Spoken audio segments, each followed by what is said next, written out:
5, 4, 3, 2, 1, 0.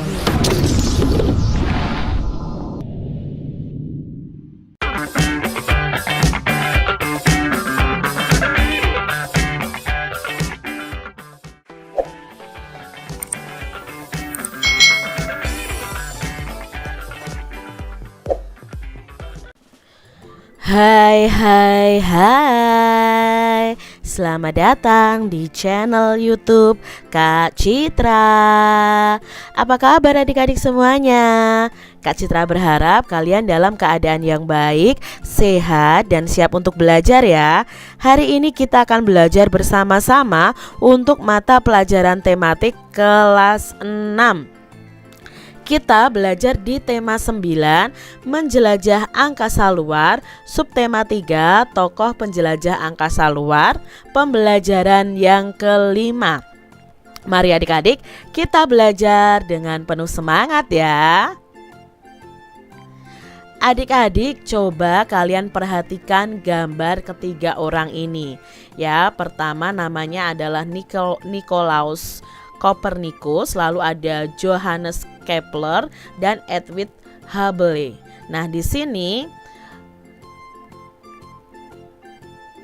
tahukah kamu siapa saja mereka ini adik-adik? Apakah peran mereka terhadap perkembangan ilmu pengetahuan yang berhubungan dengan angkasa luar? Nah, kalian bisa diskusikan atau membuat peta pikiran ya, untuk menjelaskan peran dan temuannya yang mempengaruhi perkembangan ilmu pengetahuan hingga saat ini. Nah, kita akan cari tahu masing-masing tokoh ini tuh perannya apa adik-adik. Nah, sekarang yang pertama adalah Nicolaus. Nah, Nicolaus itu siapa? Nah, Nicolaus ini adalah seorang astronom, lalu matematikawan dan ekonom berkebangsaan Polandia yang mengembangkan yang namanya teori heliosentrisme tata surya dalam bentuk yang terperinci, sehingga teori tersebut itu bermanfaat bagi sains saat ini. Itu adalah Nicolaus. Sekarang yang kedua tokoh tadi adalah Johannes Kepler ya, atau biasanya dikenal dengan Kepler adik-adik ya. Nah, Kepler ini adalah seorang astronom dari Jerman. Dia juga seorang matematikawan dan astrolog. Dia itu paling dikenal melalui hukum gerakan planetnya. Jadi di sini dia menemukan tentang hukum gerakan planet. Lalu tokoh yang ketiga tadi adalah Edwin. Nah, Edwin ini siapa sih Edwin ini adik-adik? Nah, Edwin ini adalah seorang astronom dan kosmolog yang dianggap sebagai salah satu astronom yang terpenting sepanjang masa. Dia itu memainkan peran yang sangat penting dalam pendirian studi astronomi ekstragalaksi dan alam semesta yang teramati. Nah, itu tadi adik-adik ya, 3 tokoh yang berhubungan dengan luar angkasa ya, para astronom ya. Di sini kalian bisa mengetahui apa saja peran mereka. Adik-adik, angkasa luar itu masih saja menjadi misteri yang mendorong para ilmuwan untuk mencari tahu lebih banyak. Nah, beberapa proyek besar itu sedang dilakukan, terutama untuk mencari tahu kemungkinan kehidupan di salah satu planet lain di luar bumi. Nah, dengan masih banyaknya hal yang belum terungkap untuk memuaskan rasa ingin tahu manusia, maka ilmu pengetahuan akan terus berkembang untuk kesejahteraan manusia dan untuk keseimbangan alam semesta. Lihatlah sekelilingmu adik-adik, semua alat yang kita gunakan adalah hasil penemuan dan pengembangan teknologi dan ilmu pengetahuan. Misalnya ya, ada televisi, handphone, kendaraan bermotor, itu tuh semua adalah pengembangan teknologi dan ilmu pengetahuan. Dan pengembangan itu akan terus berjalan sampai kapanpun adik-adik. Nah, di sini ada bacaan yang akan kita simak bersama-sama yang berjudul Menyibak Rahasia di Angkasa Luar dari Masa ke Masa. Manusia memang diberi Tuhan akal budi adik-adik untuk terus berpikir dalam mempertahankan kelangsungan hidupnya. Nah, rasa ingin tahu manusia itu juga yang membuatnya selalu mampu untuk meningkatkan kesejahteraannya. Banyak rahasia alam semesta yang sedikit demi sedikit itu terkuak. Hal ini sejalan dengan perkembangan ilmu pengetahuan dan teknologi. Begitu pula dengan rahasia yang ada di luar angkasa. Ketika ditelusuri sejak dahulu kala, ketika memandang angkasa, manusia itu sudah tergelitik untuk mengetahui lebih banyak, seperti ingin mempelajari terbit dan terbenamnya matahari, lalu ingin mempelajari deretan bintang, dan ingin mengenal bulan lebih dekat. Nah, di Wiltshire, Inggris ditemukan Stonehenge yang diperkirakan ada sekitar 2000 sebelum Masehi. Nah, Stonehenge ini berwujud sekumpulan batu raksasa yang disusun di atas sebuah lingkaran besar. Nah, para ilmuwan itu percaya bahwa bangunan itu digunakan untuk mengamati pergerakan matahari dan bulan adik-adik oleh orang-orang pada zaman dahulu. Semakin berkembangnya peradaban, semakin banyak pula lah yang dipelajari termasuk dari angkasa luar. Masyarakat Mesir itu mencatat pergerakan matahari dan bulan pada lempengan-lempengan batu pada tahun 400 sebelum Masehi adik-adik. Sementara pada 350 sebelum Masehi, astronom Cina namanya Shi Shen itu mencatat ada sekitar 800 bintang dalam katalog bintang pertama. Salah satu peradaban yang gigih mempelajari alam semesta adalah peradaban dari Yunani kuno. Nah, sekitar kurang lebih 500 sebelum Masehi sampai 400 Masehi, berbagai teori alam semesta itu muncul dari para ilmuwan Yunani. Nah, di antara teori yang ada adalah ada teori namanya Pythagoras dengan teori bumi itu bundar. Ada juga Ptolemeus yang mempelajari pergerakan planet dan Aristoteles yang menghasilkan kumpulan hasil pengamatan para astronom lainnya.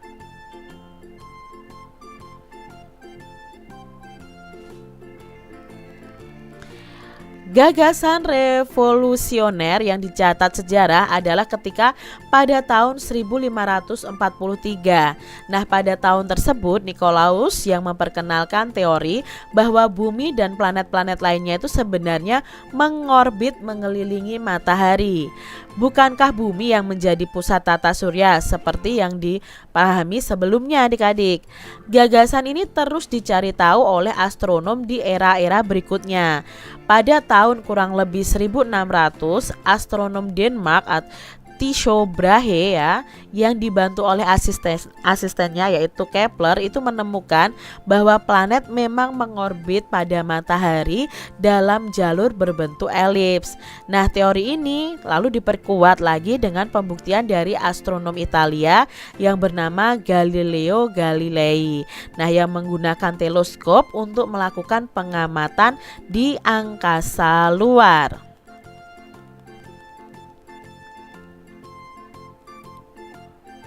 Tidak berhenti pada pengetahuan seputar revolusi bumi dan planet-planetnya.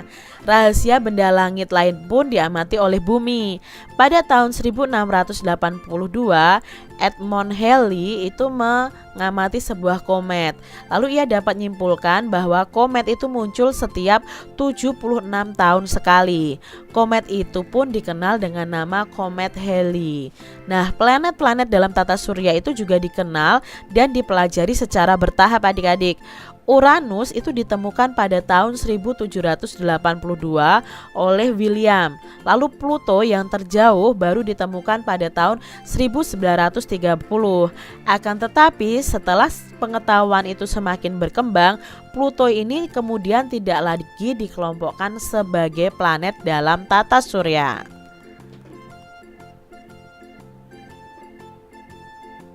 Berbagai alat itu dikembangkan sejak teleskop ini dimanfaatkan oleh Galileo untuk mengamati angkasa luar. Pada tahun 1918, teleskop Hooker itu mulai dioperasikan. Nah, Edwin Hubble ini menggunakannya pada tahun 1920-an untuk membuat banyak penemuan. Semakin jelas wujud benda di angkasa luar ketika pada tahun 1900 itu teleskop angkasa luar Hubble itu dikirim memasuki orbit di angkasa luar. Nah, tidak berhenti di pengamatan dari bumi, rasa keingintahuan manusia itu membuatnya ingin mencoba menapakkan kaki di angkasa luar. Nah, berbagai teknologi mulai dikembangkan untuk membuka kemungkinan tersebut.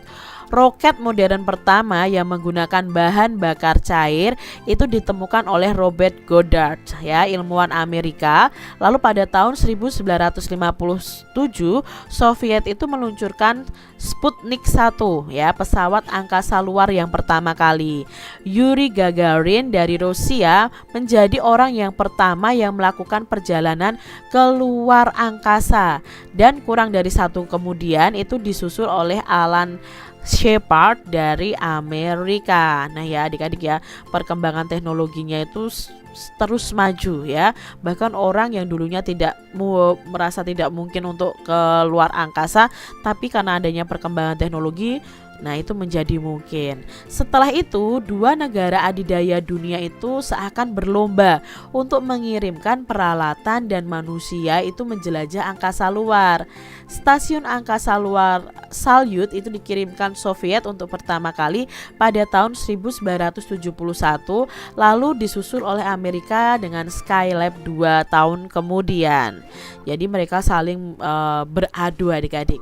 Berbagai misi pesawat penjelajah juga diluncurkan. Pioneer ke Jupiter pada tahun 1972, lalu Voyager itu mengeksplorasi Jupiter, Saturnus, Uranus dan Neptunus pada tahun 1977, dan pada tahun 1981 diluncurkan pesawat ulang-alik pertama Columbia. Nah, pesawat ini mengangkasa bersama 10 astronot dan tinggal di angkasa itu selama lebih dari 1 minggu. Planet Mars kemudian mendapat giliran dijelajah dengan dikirimnya penjelajah Sojourner ya, dengan pesawat luar angkasa Pathfinder.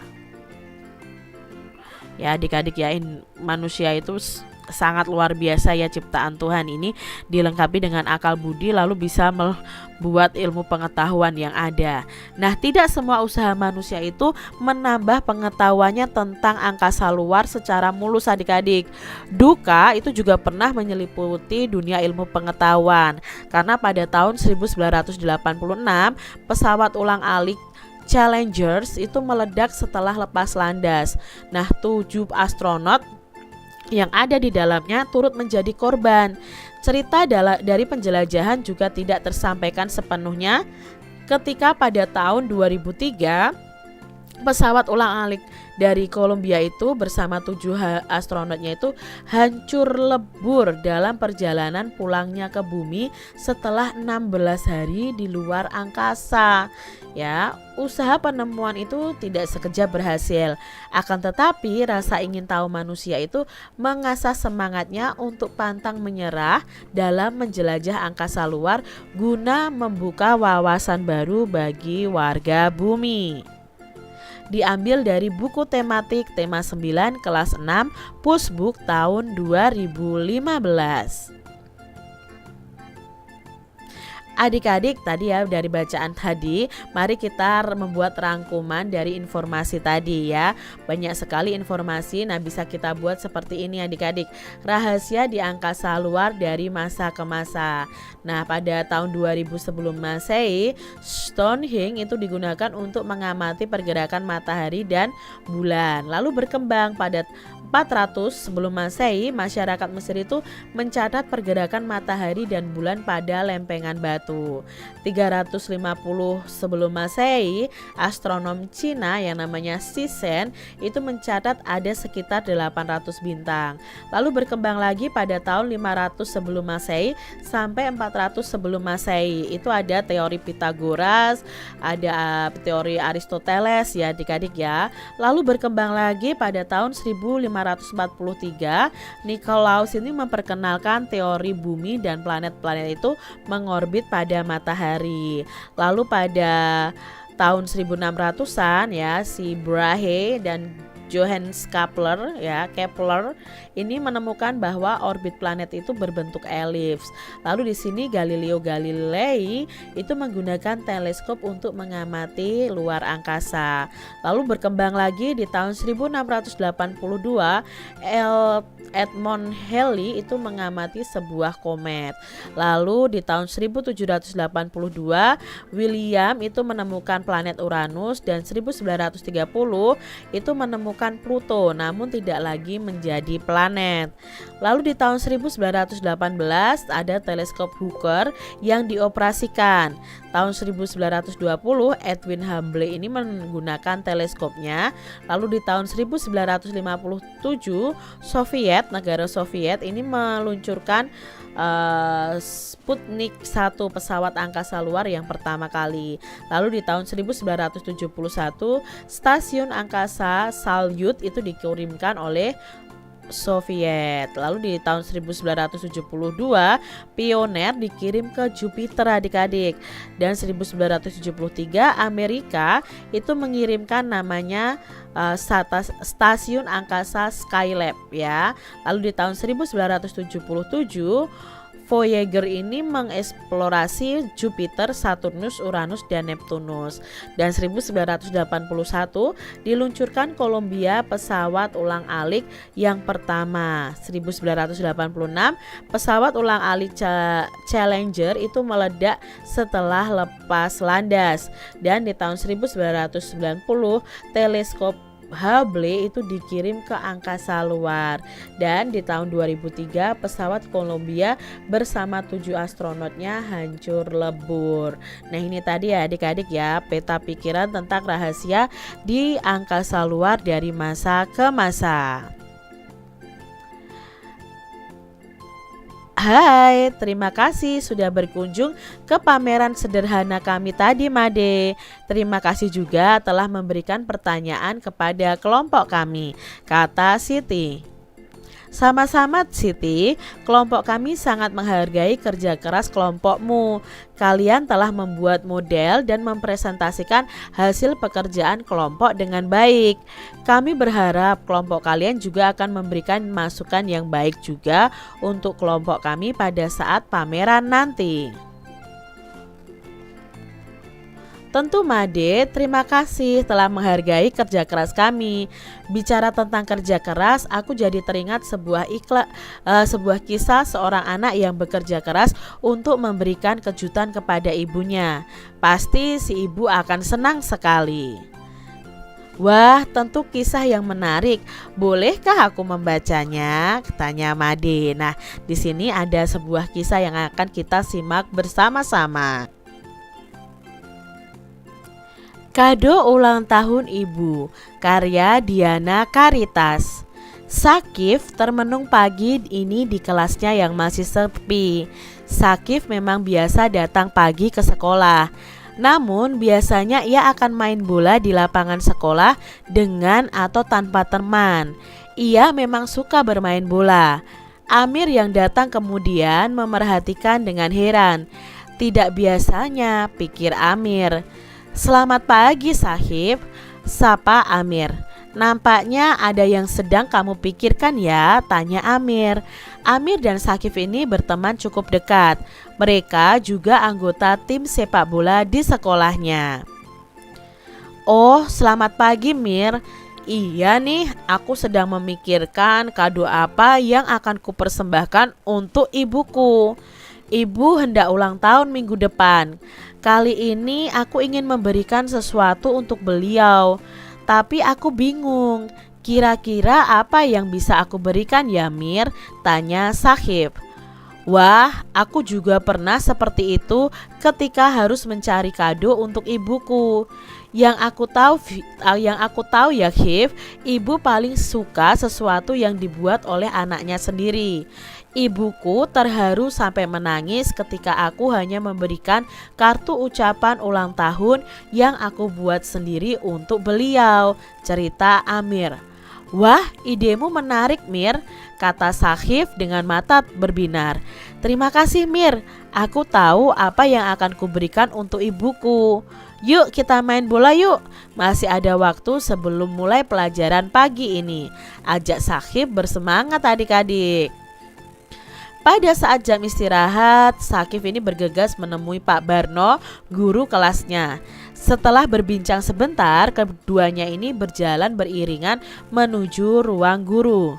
Tak berapa lama kemudian, Sakif membawa sesuatu di tangannya.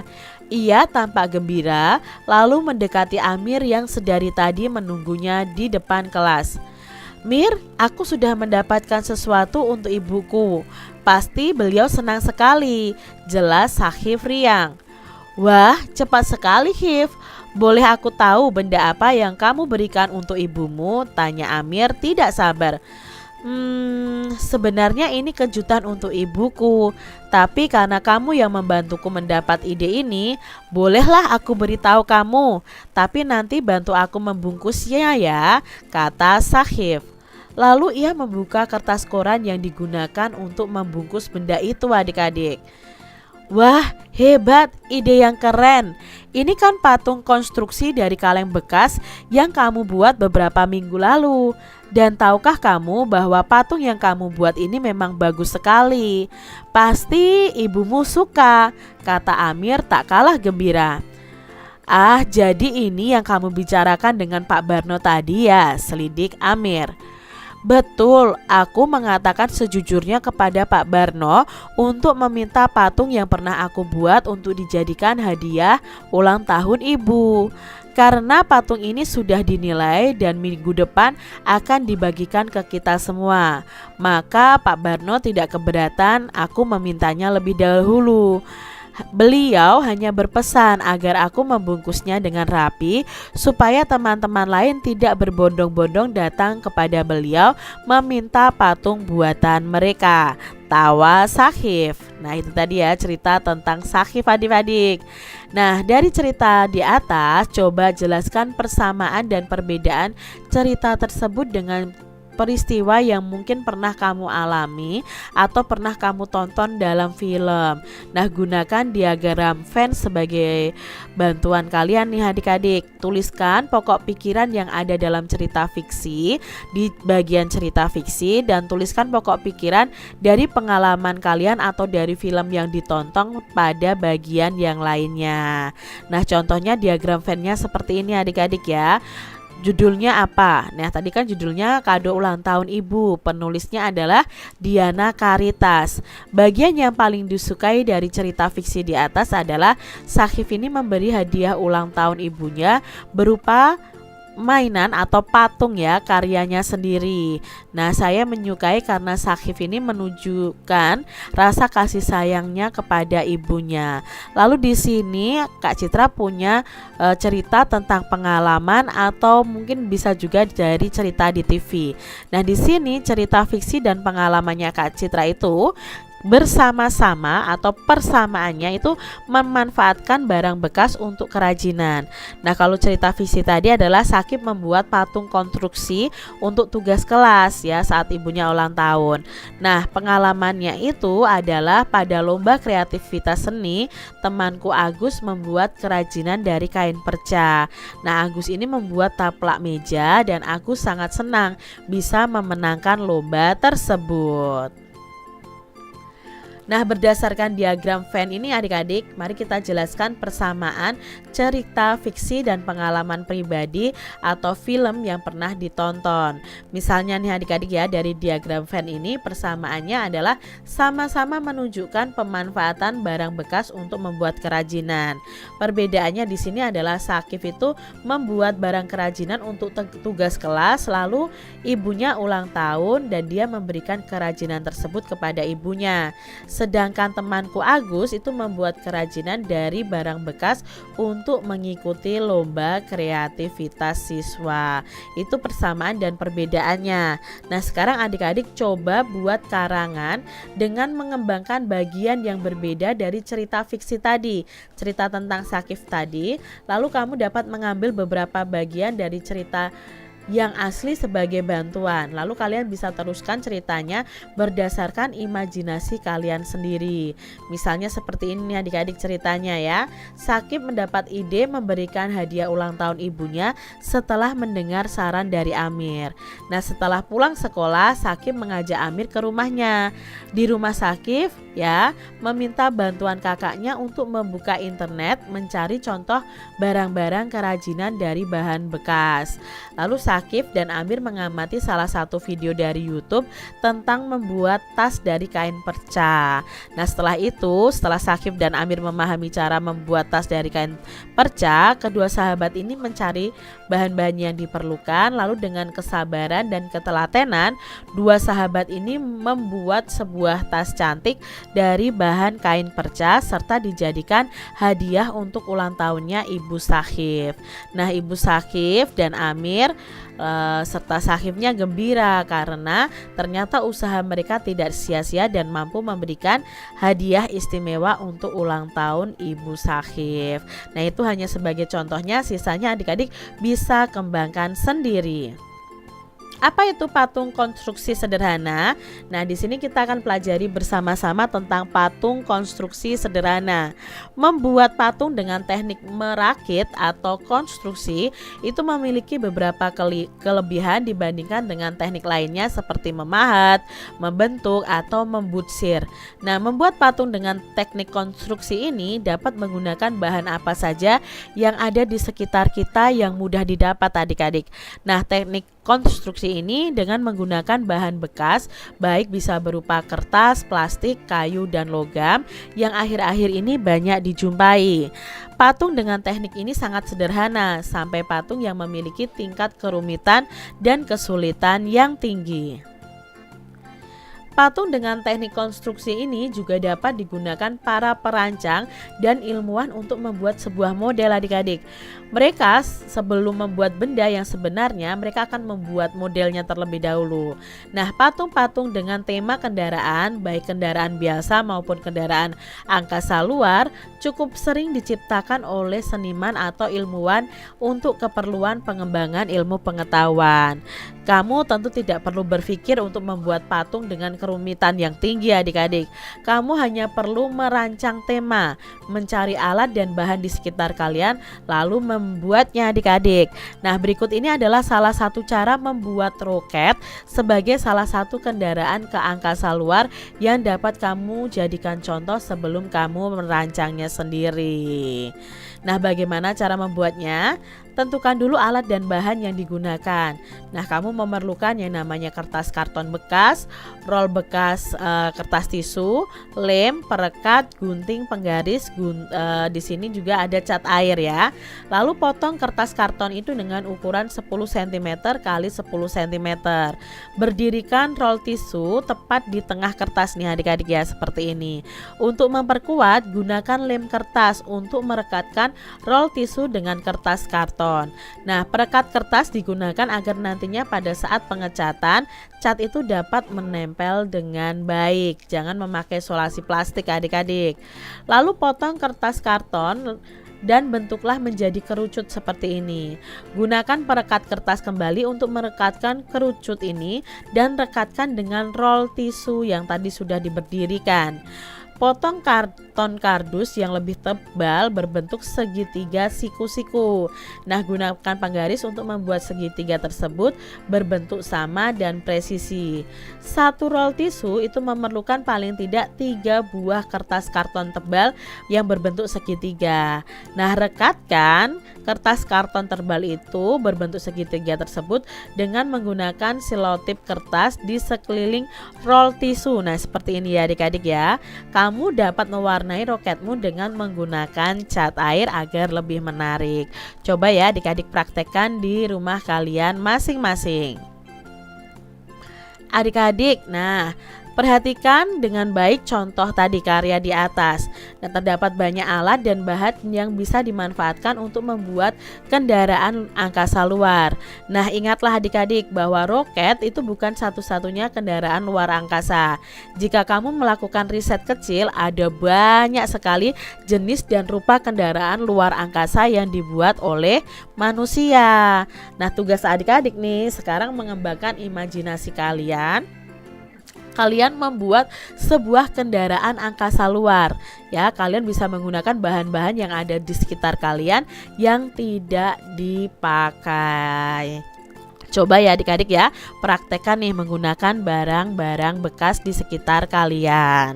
Demikian tadi adik-adik pembahasan kita di tema 9, subtema 3, pembelajaran yang kelima. Semoga video pembelajaran ini bermanfaat ya untuk adik-adik semuanya.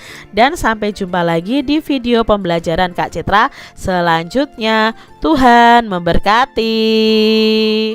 Jangan lupa tekan tombol subscribe, lalu tekan loncengnya, tekan juga tombol like, lalu share ke media sosial kalian.